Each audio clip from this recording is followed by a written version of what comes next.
माता का दूध दुनिया की सबसे बेहतरीन दवा है, इसीलिए शिशु को जन्म के बाद जितना जल्दी हो सके उतना जल्दी स्तनपान करवाना चाहिए।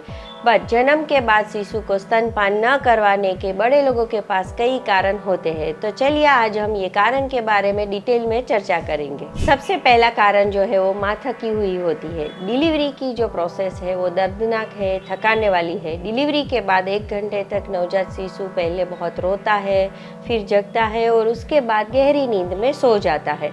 इसीलिए डिलीवरी के आधे घंटे में ही नवजात शिशु को स्तनपान करवाने की शुरुआत कर देनी चाहिए। बच्चा जब दूध पीता है तो माँ को भी आनंद का अनुभव होता है और उसे थकान महसूस नहीं होती।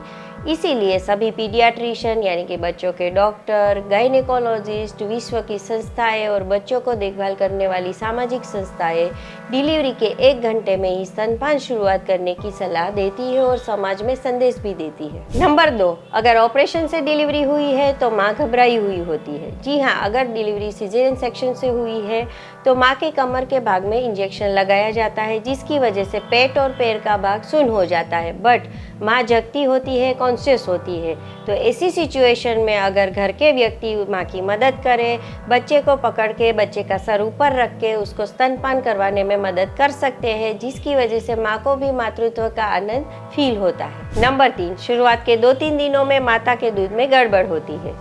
माँ का दूध शुरुआत के 2-3 दिनों में गाढ़ा, चिपचिपा, पीला और कम होता है, जिसको हम कोलोस्ट्रम बोलते हैं।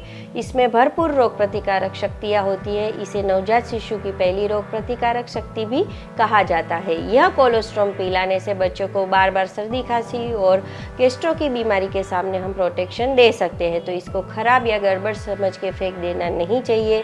जैसे हम गाय के पहले दूध को फायदेमंद समझते हैं, ऐसे ही कोलोस्ट्रम नवजात शिशु के लिए बहुत ही फायदेमंद होता है। नंबर 4, बच्चा ठीक से चूसता नहीं है। जब हम कोई भी काम पहली बार करते हैं तो उसको थोड़ा टाइम लगता है। ठीक वैसे ही बच्चा पहली बार जब दूध चूसता है तो उसको दिक्कतें आती है। वो पहले चूसता है, फिर छोड़ देता है, फिर सो जाता है या मूड चढ़ाता है।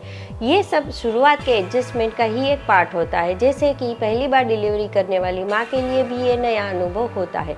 इसलिए माँ और परिवार वालों को निराश नहीं होना है, पर धीरे धीरे बच्चे को सही तरह से छाती से लगाकर अपना प्रयास जारी रखना है। नंबर 5, पहले के 2 दिनों में बच्चे को शहद या पानी देना। अगर बच्चे को कुछ भी देना है तो पहली शर्त यह है कि वो कीटाणु रहित होना चाहिए और उसकी 100% गारंटी होनी चाहिए। और आप सब जानते हो कि 100% गारंटी देना पॉसिबल नहीं है। अगर हम बच्चे को शहद, पानी या चीनी देते हैं तो बच्चे को कोलेस्ट्रॉल नहीं मिल पाता है और कई बार लोग ये सब चीज़ देने के लिए अपनी उंगली, टोटी, रुई या चम्मच का इस्तेमाल करते हैं और अगर उसकी बराबर साफ सफाई नहीं की जाए तो बच्चे को इन्फेक्शन लग सकता है।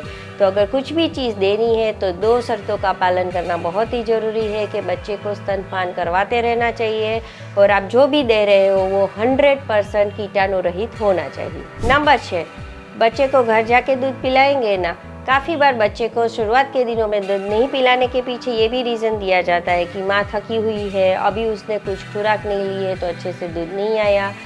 शुरुआत के दिनों में वैसे भी दूध कम आता है। हॉस्पिटल में बहुत सारे लोग हैं जिसकी वजह से प्राइवेसी नहीं मिल पा रही है।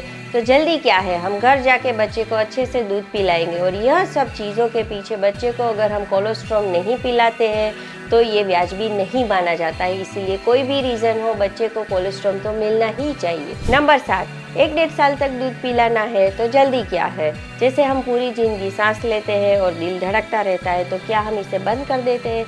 ऐसे ही डिलीवरी के शुरुआत के टाइम में ही नवजात शिशु को स्तनपान करवाना उसका अधिकार है, आवश्यकता है। इसको जल्दी नहीं बोलते हैं। नंबर 8, पहले के 2-3 दिनों में निकलने वाला कोलेस्ट्रॉल बहुत ही कम होता है, पर अगर हम सही तरीके से और नियमित रूप से बच्चे को छाती से लगाते हैं तो कोलेस्ट्रॉल कभी कम नहीं पड़ता। सभी चीज़ें प्राकृतिक रूप से और सिस्टम के हिसाब से ही चलती है। तो कोलेस्ट्रॉल कम पड़ता है ये तो एक बहाना है, पर एक्चुअल में हम मेहनत करना नहीं चाहते हैं और टॉप फिट दे के हम आराम से बच्चे को दूध पिला देते हैं। नंबर 9, माँ जब तक सही खाना नहीं खाती दूध कैसे आएगा। तो यहाँ मैं एक बात साफ करना चाहती हूँ कि माँ के खान पान और दूध आने से डायरेक्ट कोई संबंध नहीं होता है।